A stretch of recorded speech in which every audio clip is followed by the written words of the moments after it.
یہ کوئی رکشہ والے ہیں، اور یہ رکشہ والے بھی ہم سب کو ایک میسج دے رہے ہیں، معذور اور نابینا افراد سفر مفت کریں۔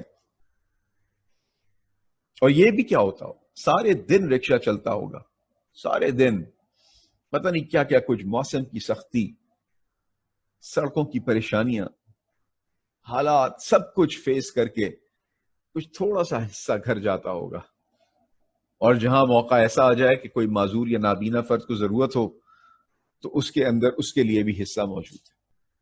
اس یوتھ کے مقابلے میں یہ دو لوگ مجھے محسوس ہوا کہ شاید زیادہ وزن رکھتے ہیں۔ ان کی ڈائریکشن، ان کا پیشن، ان کی کلیئرٹی آف مائنڈ زبردست ہے۔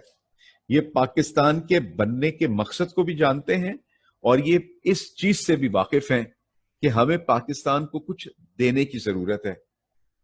ہمیں یہ نہیں سوچتے رہنا کہ پاکستان نے ہمیں کیا دیا۔